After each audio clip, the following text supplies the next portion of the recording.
Virtue can only be cultivated through suffering, which is why true achievement always comes after hardship.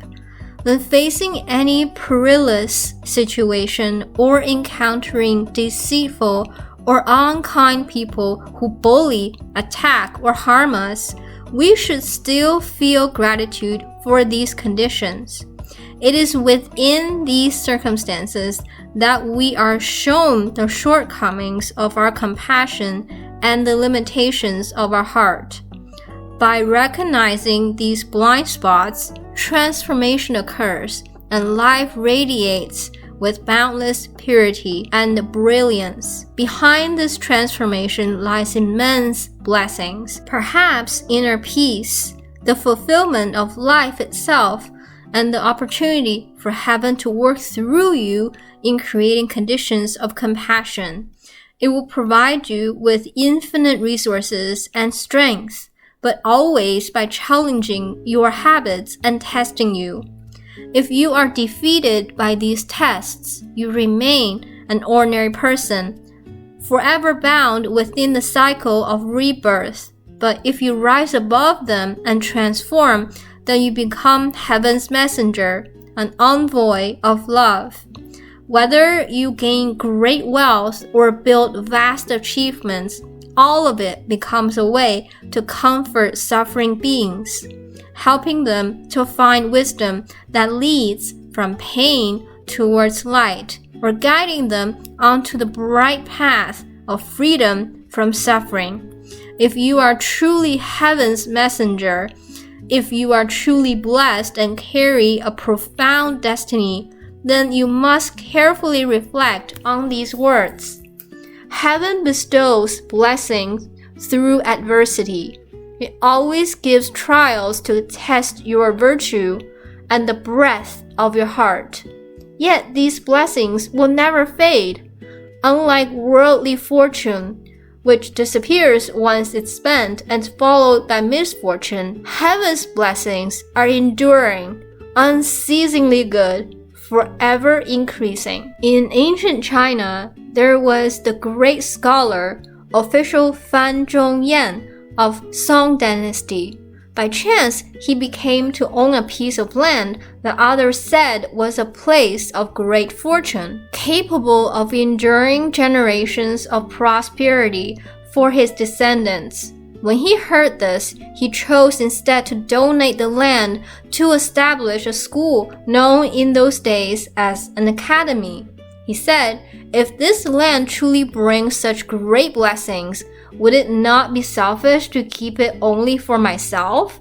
If it can be used to nurture talent for the nation, would that not bring greater fortune to the country and greater happiness to the people?" For him comes the famous saying, "Worry before the people of the world worry, and rejoice after the people of the world rejoice." In China's history, there are only a few families whose lineage has remained prosperous through the ages. Two stand out as proof: the family of Confucius and the family of Fan Zhongyan. People once said of Confucius, if heaven had not produced Confucius, the world would have been plunged into endless night.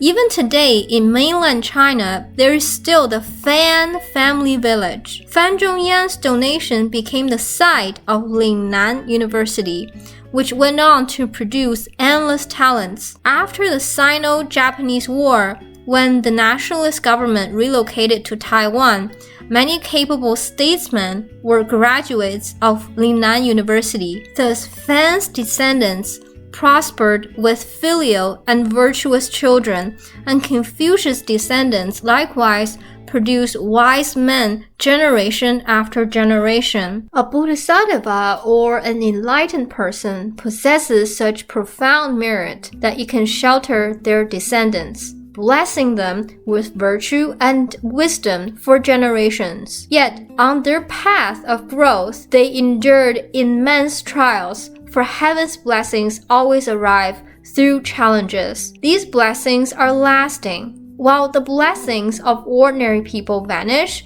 Once fortune is gone, misfortune follows. As Mencius said, when heaven is about to bestow a great mission upon someone, it first frustrates their spirit, wearies their sinews and bones, exposes them to hunger and poverty, confounds their undertakings and thwarts their plans, so as to strengthen their resolve, develop their patience, and increase their abilities. Does this not echo the truth of the wondrous workings of the universe that I am sharing with you? To gain true blessings and mastery over life's destiny is difficult, but to master the state of your own heart is the simplest thing. This means we stop identifying with unkind mind, the crooked mind, or the selfish mind. We examine each area where our heart is too narrow, each place where our compassion falls short, and face them clearly. In doing so, we no longer even need to beg heaven for blessings. Heaven naturally grants them, fulfilling the compassionate wishes of our heart and guiding our growth and transformation. People often seek to control destiny and demand blessings, but without self-reflection, they are powerless. The only truly effective method to transcend suffering is inward reflection. The most foolish are those who believe man conquers heaven. They strive only to control the external world, unaware that they are merely slaves to their past good or bad deeds. What is destined will come, whether good or bad. It will not fail. This is the law of cause and effect, precise and unerring. Good fortune arises from the fields of virtue you cultivated in the past. Once exhausted, misfortune follows, born of past wrongdoing. Thus, those who truly are blessed are usually people who endure hardship first, then taste sweetness later. Suffering awakens wisdom, reduces failure, and strengthens resilience in the face of adversity. This is the mark of someone with real blessings. Those without sufficient blessings consume their fortune first and then faced with the bitter fruits of their past. They fall into resentment, regret, vengeance, and endless attachment, sinking back into the sea of suffering and the cycle of rebirth, entangled in cause and effect without clarity. This is the plight of ordinary beings, suffering, deluded beings. If destiny predictions about your life prove inaccurate, there are only two possibilities. You have transformed your life so past predictions were accurate. They no longer apply now. You have encountered a charlatan or someone who imagines themselves gifted with clairvoyance but lacks real ability. So long as your habits remain unchanged, your destiny can be calculated with precision. But if your habits dissolve or have been fundamentally transformed, your destiny can no longer be calculated. The world is a mirror of your thoughts. If your heart delights in conflict, calculation, schemes to manipulate others, then those crooked thoughts and deeds may bring you worldly rewards. If you still have the blessings and merits stored up in your fate, but if you lack such merit, then even your schemes will bear no fruit.